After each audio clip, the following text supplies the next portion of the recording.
Normalmente al niño se le da el pecho cuando lo pide. La presteza en alimentar a los niños de este modo no solo aumenta su resistencia a las enfermedades, sino que también les proporciona una enorme sensación de seguridad. La observación puramente casual de mamíferos muy jóvenes muestra hasta qué punto necesita estar cerca de la madre o de un cuerpo parecido y sentirse rodeado de calor físico. Los seres humanos no somos una excepción y por eso la dedicación física total de la madre cazadora recolectora hacia sus hijos pequeños es una contribución de vital importancia a la sensación de seguridad con la que se desarrollan. Cada vez que el niño llora se le da el pecho y hasta que aprende a dar los primeros pasos siempre está en brazos de alguien, bien sea en los de su madre, en los del padre o en los de otro adulto o en los de otro niño mayor. Entre los Lesu de Nueva Irlanda en el Pacífico, tan pronto como el niño aprende a tenerse en pie, su cuidado se distribuye entre varios miembros de la familia. El padre se pasa las horas muertas jugando con sus hijos en casa o en la playa. Los niños pequeños reciben muchos mimos de otros adultos, además de sus padres. Sin embargo, no se comportan en absoluto como niños mimados. Generalmente derrochan alegría y solo lloran cuando tienen hambre. Sin embargo, pasada la edad de 3 años más o menos, apenas se les mira. Se les trata con gran afecto, pero nadie les vuelve a arrullar. Distribuyen su tiempo entre estar con sus padres y con los niños de su edad. Los padres bosquimanos son muy indulgentes y pasan mucho tiempo con sus hijos pequeños. De chiquitines permanecen junto a su madre, pero según van haciéndose mayores, los niños pasan cada vez más tiempo con los adultos de su propio sexo, aprendiendo mediante ejemplo su futuro papel en la vida. Los bosquimanos recurren al castigo corporal en muy contadas ocasiones. Si tienen un niño difícil, se limitan a cerciorarse de que esté constantemente en compañía de un adulto que le irá haciendo entrar en vereda, aunque sin pegarle. Los Siriona de Bolivia también disfrutan jugando mucho tiempo con sus hijos, y como los bosquimanos rara vez recurren al castigo corporal, prefiriendo reñir a los que no se portan bien. Entre los pueblos cazadores, especialmente en los medios tropicales y subtropicales, la no violencia es de hecho la regla general que se sigue tanto en la educación de los niños como en las relaciones entre adultos. Los padres cazadores recolectores también tienden a ser más severos en los territorios más fríos, donde es preciso quizás reforzar la disciplina para que el individuo pueda sobrevivir. Esta generalidad es solo aplicable a los cazadores-recolectores y no pretendemos decir en modo alguno que la latitud sea el único factor regulador, ni siquiera el más significativo. La educación es, por otra parte, muy parecida entre los pueblos cazadores. El método pedagógico es la experiencia. Como los niños pequeños, cuando los niños pequeños tienen mucho contacto físico con los adultos. Cuando abandonan la infancia, continúan manteniendo con ellos bastante contacto social. Pasan casi todo el tiempo con sus mayores, no para que les cuiden, sino porque se considera normal y propio de niños participar de toda experiencia. No se les excluye de nada en que los adultos tomen parte normalmente. Así, cuando alcanzan la edad de 10 años más o menos, y a menudo mucho antes, los niños cazadores recolectores han hecho todo lo que sus padres hacen: cazar, pescar, recolectar, chismorrear, etcétera, y tienen ya por tanto buena idea sobre las plantas y animales que son buenos para comer, así como cuáles son útiles para otras varias razones. También saben cuáles son venenosos o peligrosos por algún motivo. Pueden haber pasado hambre y también se han saciado después de ver matar, descuartizar y repartir a los animales. Probablemente han visto emborracharse a sus padres, así como presenciado el acto sexual entre ellos o entre otras parejas. Tal vez han sido testigos del parto y quizás de la muerte de algunos bebés. Debe tenerse en cuenta, no obstante, que muchos pueblos cazadores no tienen alcohol y unos pocos mantienen la intimidad durante el acto sexual y el parto. De todas formas, el niño cazador recolector ha visto más de la vida desde muy pequeño que muchos europeos y americanos verán nunca en toda la suya. Al mismo tiempo, aprenden cuál es su misión y cómo deben desempeñar su papel de mantenerse a sí mismos y a la comunidad.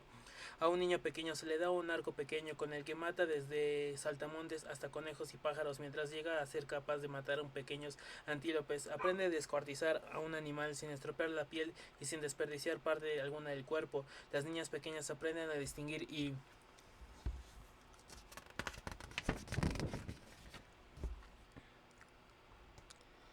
preparar las plantas o cocinarlas, tal vez tejer y desde luego a coser. Aparte de habilidades básicas como estas, chicos y chicas aprenden las costumbres, las tradiciones y toda la forma de vida de su pueblo. No les instruyen en ellas, sino que las captan a fuerza de vivir completamente inmersos en este ambiente. No todos pasan mucho tiempo con los adultos, sin embargo, en algunos pueblos los chicos andan jugando en pandillas, pescan y cazan juntos y actúan en cierto modo como jóvenes versiones del grupo formando por sus padres y los demás hombres de la tribu. En estos casos imitan a los adultos como grupo más que como individuos independientes. La parte del desarrollo más temida por los padres de un niño occidental es la adolescencia, la edad prohibida. Los niños de los pueblos cazadores no parecen experimentar la adolescencia de una forma tan penosa. Pasan a ser chicos y chicas a ser hombres y mujeres con mucho más suavidad y bastante más deprisa. Esto no obedece a una maduración física notablemente más rápida. Normalmente sucede todo lo contrario, sino al hecho de que cuando alcanzan la pubertad conocen ya muchas cosas sobre el funcionamiento de su comunidad y del medio ambiente, y aunque aún les queda mucho por aprender, se les permite hacerlo como personas mayores, no como mitad niños y mitad adultos. La transición de la niñez a la edad adulta está marcado por un rito de pubertad, aunque nadie aunque a nadie se le considera verdaderamente adulto hasta que está casado. Este ritual se describió por lo que a las muchachas se respecta. El último apartado, un ejemplo equivalente en los chicos, es la ceremonia del Aka-op que practican los isleños Andamán. El muchacho tiene que pasar toda una noche bailando hasta el amanecer en que se va al mar donde está cansado. Este ritual se describió por lo que a las muchachas respecta en el último apartado. Un ejemplo equivalente en los chicos es la ceremonia y práctica tres filas verticales de incisiones en la espalda del joven. Cada fila consta de 20 o 30 cortes. Cuando concluye, el muchacho se sienta de espaldas al fuego hasta que la sangre se coagula. Durante toda esa operación y algunas horas después, el chico debe permanecer completamente callado. Tan pronto como cicatrizan las heridas de su espalda, se practica una operación similar en el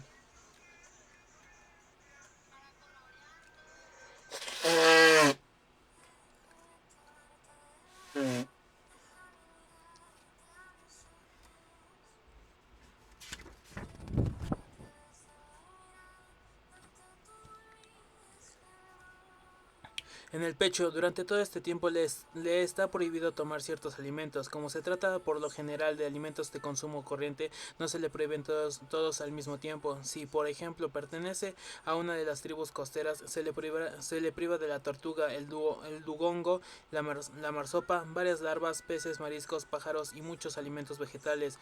Cuando los hombres deciden que puede empezar a comer de nuevo tortuga y los demás alimentos, celebran la ceremonia del banquete de la tortuga, matan un gran número de estos animales y cuando están listos sientan al muchacho sobre hojas de un tipo especial de cara al mar. El maestro de ceremonias toma un poco de carne y tocino de la tortuga guisada, se lo lleva al muchacho y le frota todo el cuerpo en el tocino, luego le cubre con óxido de hierro y se le da a comer algo de la tortuga. A continuación se le practica un masaje vigoroso, tras lo cual se le roció con agua y arcilla.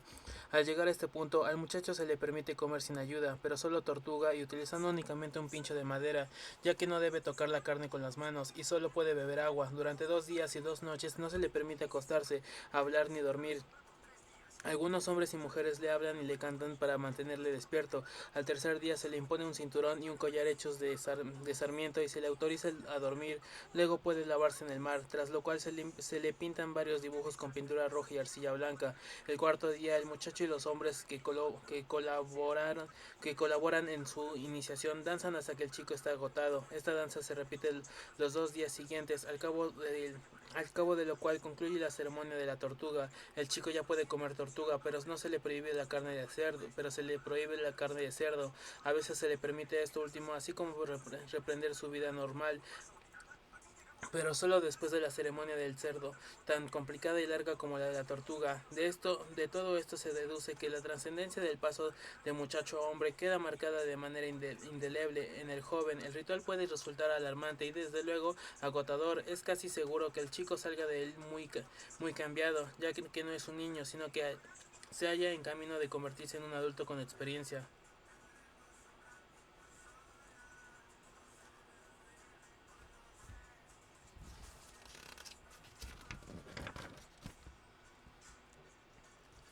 El encuentro del hombre natural con el hombre civilizado. A partir del momento en que una parte considerable del género humano dejó de vivir en relación equilibrada con su medio ambiente, la existencia del hombre natural se vio quizás inevitablemente amenazada. Por como numerosos que fuesen los expansionistas al principio, tenía que llegar el momento de que superasen a los que permanecían estables. Por supuesto, era también inevitable que los expansionistas no solo arrebatasen la tierra al hombre natural, sino que sintiesen asimismo una profunda hostilidad hacia él. El trato disperso del hombre natural por el hombre civilizado es tal vez el aspecto más digno de nuestra civilización.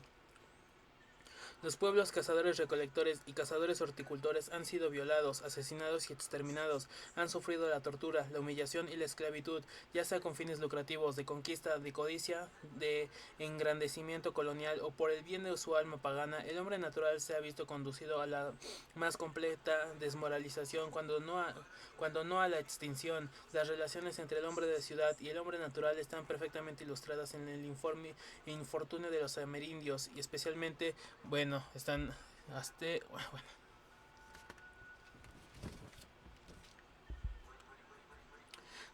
amerindios de Estados Unidos y Brasil. Los pueblos que en un día vivían libres en su continente se encuentran ahora confinados en unas 200 reservas repartidas por 26 estados de los Estados Unidos. El tamaño de estas reservas es variable, desde el cementerio de los Mohawks, unos cuantos acres, tan reducido como los Mohawks solo pueden ocuparlo cuando están muertos, hasta los 9 millones de acres de los Navajo en Arizona. Su calidad varía también entre los bosques que rodean los lagos, como en Minnesota, y el desierto de Arizona. Unos 450,000 indios viven en estas reservas y otros 150,000 aproximadamente fuera de ellas. Aunque el tamaño y la calidad de las mismas son variables, todo tiene un factor común: pobreza y miseria. Adolecen de falta de viviendas apropiadas, hasta el punto en que, según cálculos aproximados, el 90% de los indios viven en cabañas con tejados de hojalata, chozas de barro de ínfima calidad, toscos refugios y coches viejos. Coches viejos, pobrecitos. Un 60% de estos indios no tienen agua a su alcance, bebiendo recorrer muchos de ellos más de una milla para conseguirla. Aunque los indios pasaban tales entrecheces antes de entrar en vigor las reservas, formaban parte de su cultura. Ahora, al verse esta alterada bajo la influencia del hombre de ciudad, continúan padeciéndolas, pero sin disfrutar a cambio los beneficios de la civilización moderna ni la libertad de su antigua forma de vida. El desempleo entre los indios es por lo menos 10 veces mayor que entre otros americanos, en tanto que su salario medio es inferior a la cuarta parte del promedio nacional. Lo mismo sucede con su longevidad media, 43 años frente a los 68 del americano blanco. Los indios padecen muchas más enfermedades que el resto de la población. Por ejemplo, la disentería es 40 veces más frecuente y la gripe 2 veces más. Es más improbable que un bebé indio alcance la edad de un año que un americano la de 40.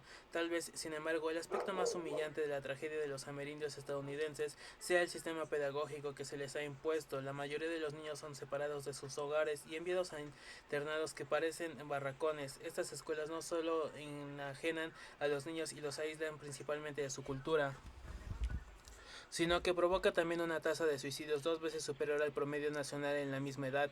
No es infrecuente el suicidio entre niños de 8 años. Habida cuenta de sus espantosas condiciones, resulta sorprendente que los indios permanezcan en las reservas, pero así es, y lo que es más, se han opuesto enérgicamente a cualquier intento de apartarlas de ellas o de reducirlas aún más, porque aunque en conjunto son totalmente inadecuadas por lo que a extensión y calidad del terreno se refieren. Las reservas constituyen todo lo que los indios poseen, el símbolo de su cultura y el hogar de sus recuerdos. Estas reservas son consecuencia de tratados entre el gobierno de los Estados Unidos y las tribus amerindias. Aproximadamente un tercio de ellos han sido tratados de paz y el resto cesiones de terreno. En otras palabras, el gobierno de los Estados Unidos garantizaba permanentemente a los indios sus territorios de reserva. A cambio, por lo general, las zonas de terreno mucho más extensas cedidas por los indios, salvo en muy contadas ocasiones, las garantías se ofrecieran a perpetuidad mientras los ríos fluyan a la hierba los ríos fluyan y la hierba crezca, consistiendo en la promesa de que los indios podrían ocupar sus reservas completamente libres de intromisiones por parte de nadie. Cuando las reservas eran tan pequeñas que los indios no podían cazar en ellas, se les daban provisiones y a menudo una pequeña subvención anual como compensación, pero en gran medida el aspecto más importante de estos tratados es que confirmaban el principio de soberanía de los indios. En cada caso es como si el gobierno de los Estados Unidos tratase con una nación independiente. Por desgracia, aunque no podían eludir el reconocimiento de este derecho, los Estados Unidos trataban a los indios en todos los demás aspectos como a seres racial y culturalmente inferiores. Tan grande ha sido el desprecio de los americanos hacia sus huéspedes que han violado sus pactos repetidas veces. El territorio sujeto a los tratados han sido obligatoriamente comprado y anexionado en parte, a pesar de que, según el derecho internacional, tales tratados eran válidos. A los indios nunca se les han respetado sus derechos como ciudadanos.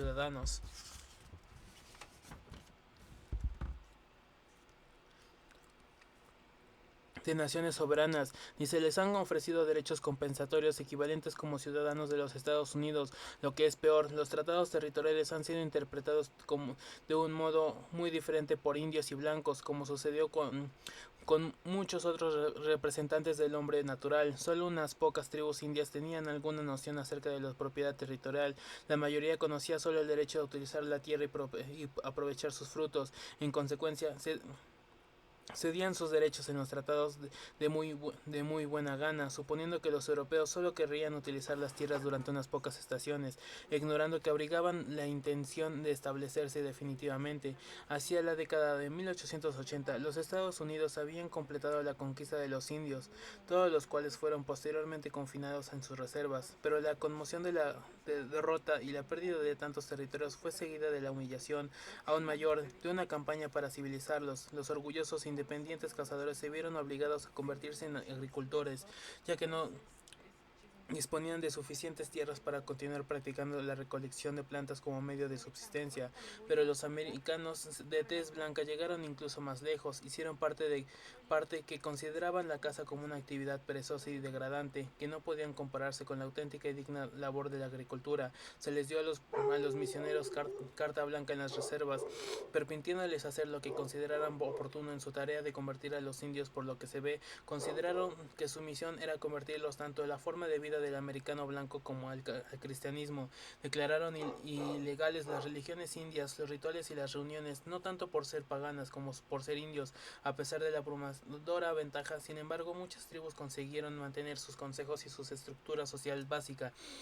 Los indios también habían logrado conservar un total de 139 millones de acres de tierra al oeste del río Mississippi y se iban adaptando progresivamente a su forma de vida agrícola, pero entonces en 1887 se publicó el Acta General de Adjudicaciones que facultaba al presidente para adjudicar territorios de la tribu a los indios como individuos. En teoría, los indios aprenderían a cultivar la tierra como el hombre blanco, individualmente, no en comunidad, ya que la posesión comunal de territorio por los indios estaba frenando su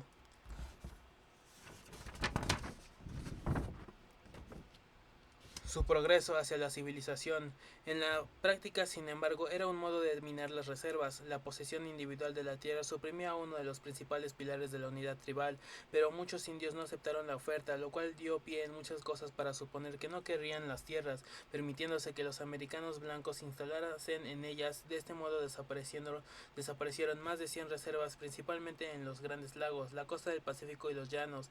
La pérdida del territorio no concluye aquí. Las parcelas que se les permitía comprar a los indios eran demasiado pequeñas para mantener a una familia y a menudo fueron revendidas a los blancos. Entre 1887 y 1933, 90.000 indios fueron privados de su hogar y perdieron 91 millones de acres de tierra, 2/3 de lo poco que se les había dejado. Esa es la causa de gran parte de la miseria india en la actualidad. En 1934 la situación se vio parcialmente aliviada con el Acta de Reorganización India, India Reorganization Act, que reconocía la acuciante necesidad económica y cultural de tierras por los indios. Se designó un presupuesto anual de $2 millones para la compra de tierras y durante los 10 años siguientes 50 millones de acres fueron adquiridos con destino a las tribus y muchas tierras mejoradas gracias a inteligentes medidas conservadoras. El artífice del acta fue John Collier, el único comisionado de asuntos indios con verdadera visión de las necesidades de estos. Solo él supo darse cuenta de que era absolutamente preciso mantener la comunidad tribal si querían evitarse que los indios cayesen en una desmoralizada ciudadanía de tercera clase. Desgraciadamente sus sucesos no fueron tan perspicaces y a partir de la Segunda Guerra Mundial la preocupación del gobierno de los Estados Unidos ha sido destribalizar a los indios lo antes posible, les gustase o no. Tal era el propósito de la cédula de conclusión Termination Bill de 1953, la cual bajo la apariencia de terminar con lo que se describía como humillantes relaciones paternalistas entre el gobierno y las tribus, permitían a aquel en realidad cancelar arbitrariamente los derechos a los indios de sus tierras, sin hacer referencia a las personas afectadas. Por fortuna, los indios y sus partidarios han conseguido en casi todos los casos resistirse a la cédula, pero no sin que antes cierto número de tribus fuesen eliminadas por ella. La tribu de los Clamato de Oregón, por ejemplo, se encontró de pronto en la alternativa de entregar sus tierras sin discusión o perder el derecho a cualquier tipo de compensaciones. El resultado fue perder de un solo golpe sus derechos de tratado, los cuales, aunque fueron más respetados después de perderlos, constituyeron aún un arma legal de vital importancia. Por otra parte, las tribus dejaron de existir como auténticas entidades. Además, al no seguir perteneciendo las tierras a la tribu y pasar a manos de sus individuos, cesaron de estar extensas de impuestos. Se vendió de manera que los bosques y el producto fue repartido entre los miembros de la tribu, recibiendo cada uno unos $43,000. Ninguno le ingresó en cuentas de ahorro, como es lógico. Al verse con tanto dinero en su poder, lo gastaron rápidamente. Al final, los Clamat fueron presa fácil de los blancos que querían sus tierras y les convencieron para que se les vendieran baratas. La cédula de conclusión es un bárbaro decreto por dos razones fundamentales.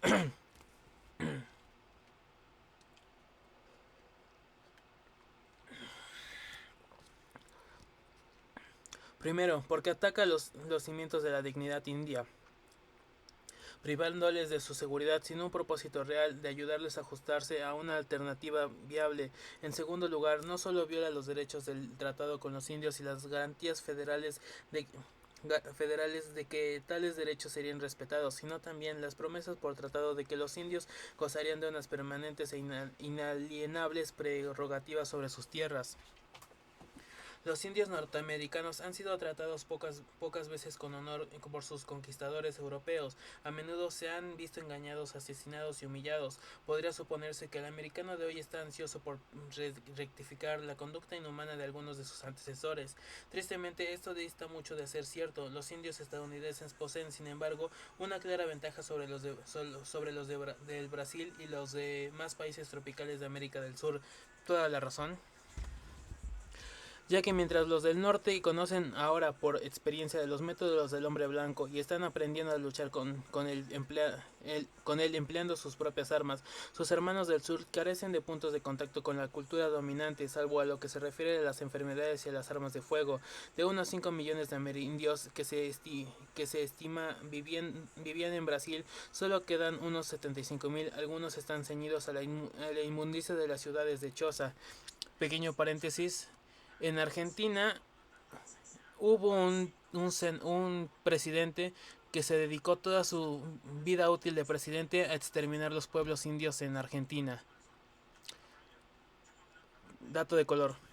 Mientras otros pertenecen a tribus virtualmente aisladas, estos últimos todavía cazan, pescan y cultivan sus huertos como han venido haciendo durante miles de años. Aún son verdaderos hombres naturales, pero altamente vulnerables a las depredaciones del hombre civilizado. Eso y que fueron descendientes de nazis es el por qué hay tanta gente de color blanco en Argentina. Fin del paréntesis. Los indios brasileños han sido diezmados por las enfermedades y la violencia, carecen de resistencia ante enfermedades como el sarampión, la viruela, la tuberculosis y el resfriado común, que se han extendido rápidamente como desastrosas consecuencias. Los que han logrado sobrevivir a estas enfermedades han sido a menudo presa de la condición del hombre blanco. Los demás han sido víctimas de una desmoralización total, bien directamente por parte de los misioneros que han censurado sus costumbres o de manera indirecta por la cultura invasora. la charlatanería tecnológica sobre nuestra forma de vida, que no ofrece un atrayente sustituto de su propia cultura, socava muy a menudo la fe de los indios en esta última. Ser privado de la fe deposita en todo lo que uno valora, puede acarrear consecuencias tan desastrosas como verse despojado de los medios de subsistencia. Se han intentado hacer algo por paliar la tragedia de los amerindios. En 1910, el gran Cándido Rodón concibió y ayudó a fundar el Servicio de Protección de los Indios de Brasil, SPI. Bajo su supervisión, este servicio contribuyó a aliviar muchos de los sufrimientos y a evitar mayores calamidades. Ayudó a las tribus a conservar sus tierras y les proporcionó cierta clase de ayuda sanitaria y pedagógica. Se manifestó deliberadamente neutral en cuanto a religión y defendió el honor y el respeto de la forma de vida de la tribu. Gracias a la rápida intervención del SPI sobrevivieron muchas tribus que de otro modo se habrían desintegrado. Por desgracia, el SPI se vio pronto presionado políticamente. En la década de 1930, Rodón tuvo discusiones con el presidente Vargas. El SPI fue prácticamente desarticulado y perdió su apoyo financiero. Un país cuya Constitución garantiza a los indios la posesión de sus territorios se vio así incapaz de mantener esta garantía por carecer de un servicio de protección con suficiente fuerza. Debido a su irrisorio presupuesto, el SPI se vio obligado a utilizar los servicios de hombres incompetentes para la tarea. A menudo faltaba el dinero necesario para la asistencia médica más indispensable y se veían privados de la ayuda oficial en las disputas territoriales. Esta ayuda fue menguando a medida que se hacía más necesaria. Frases ambiguas de la Constitución brasileña. Otro pequeño paréntesis. Benito Juárez en México hizo lo mismo. Exterminó a un montón de gente indígena. Así que estamos empatados de cierta forma. Federal de los estados controlasen los territorios indios, dejando así sin valor la protección constitucional de dichas tierras. Muchos indios fueron obligados a abandonar sus hogares y algunos políticos locales obtuvieron votos convenciendo al electorado de que la tierra de los indios estaba a su disposición. A veces estos individuos fueron llevados ante los tribunales, pero generalmente sin resultado. Los años que siguieron de la Segunda Guerra Mundial fueron testigos de una sucesión de escándalos. En la década de los 40 y los 50, la gran tribu de los Savante se vio reducida a un puñado de grupos dispersos, apiñados en las misiones o al borde de las granjas de ganado que se establecieron en su territorio. Los Kayapo fueron destruidos por las enfermedades transmitidas por expediciones enviadas para salvarles de los traficantes de caucho, que de otro modo hubieran acabado con ellos. Los supervivientes de algunas otras tribus diezmadas por las enfermedades fueron asesinados o expulsados de sus tierras. En 1967, el gobierno brasileño ordenó efectuar una investigación sobre la triste situación de los amerindios. El resultado fue el informe Figueiredo, el cual demostró que muchos de los 800 empleados del SPI estaban corrompidos y puso al descubierto una historia de crueldades. El SPI fue entonces abolido y sustituido por una nueva organización llamada Fundación Nacional India, o FUNAI.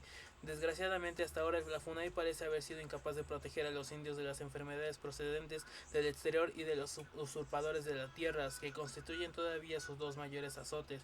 Esto no significa que los amerindios no cuenten con personas dispuestas a ayudarles. Las dos más importantes proceden del SPI, son los hermanos Villas Boas, Orlando y Claudio. Hacia el final de los 40 se unieron a una expedición con destino al